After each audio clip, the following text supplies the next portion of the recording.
ஒரு அழகான ஆற்றில் ஒரு முதலை வாழ்ந்தது. அதன் அருகில் இருக்கும் புன்னகை பூத்த நிலத்தில் ஒரு ஆமை வாழ்ந்தது. அந்த ஆமை மெல்லிய காற்றுடன் செழிப்பான புல்வெளியில் சென்று சாப்பிட்டு திரும்பி ஆற்றின் கரையில் ஓய்வெடுத்து உறங்குவது வழக்கம். முதலை தண்ணீருக்குள் நீந்தும் போது அவனை அசர வைத்தது அந்த ஆமையின் மெதுவான நகர்வும் அமைதியும். முதலில் முதலை ஆமையுடன் பேசுவதில் தயங்கியது. ஆனால் சில நாட்களுக்கு பிறகு அது துணிவாக மெல்ல ஆமையின் அருகில் சென்று சொன்னது, "உன் அமைதியும் வாழ்க்கை முறையும் எனக்கு மிகவும் பிடிக்கிறது." ஆமை மெல்ல சிரித்துக்கொண்டு பதிலளித்தது, "உன் நீந்தும் திறனும் ஆற்றுக்குள் வாழும் சாமர்த்தியமும் எனக்கு வியப்பளிக்கிறது." இப்படி அவர்கள் ஒரு நல்ல நட்பை வளர்த்தனர்.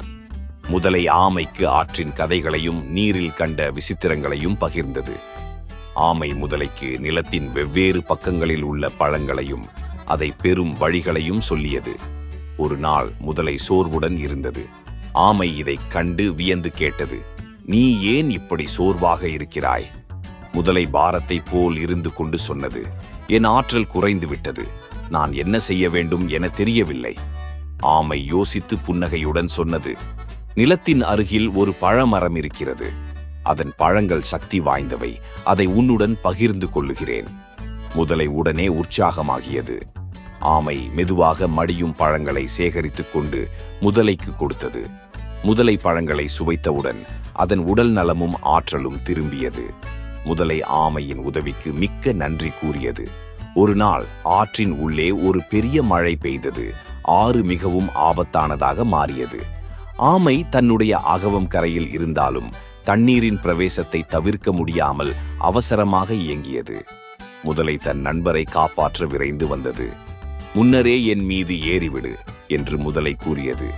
ஆமை முதலை மீது ஏறி தண்ணீரின் காற்றலுக்கு மத்தியில் பாதுகாப்பான இடத்துக்கு சென்றது.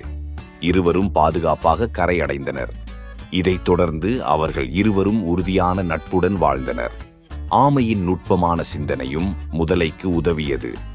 முதலைவின் வலிமையும் ஆமைக்கு பல முறை உதவியாக இருந்தது. இந்த நட்பு ஒருவருக்கொருவர் உதவி செய்யும் நேரத்தில் எளிதாக கூடி வாழ்வதை கற்றுக் கொடுத்தது. நட்பு என்பது வேறுபாடுகளை ஏற்றுக்கொண்டு ஒருவருக்கொருவர் உதவுவதில் உள்ளது என அவர்கள் இருவரும் முடிவுக்கு வந்தனர். இச்சிறுகதை கற்பனையை தூண்டும், கற்பனைக்கும் அறிவுக்கும் இடையே சமநிலை கற்றுக் கொடுக்கும் முயற்சியாக அமைந்துள்ளது.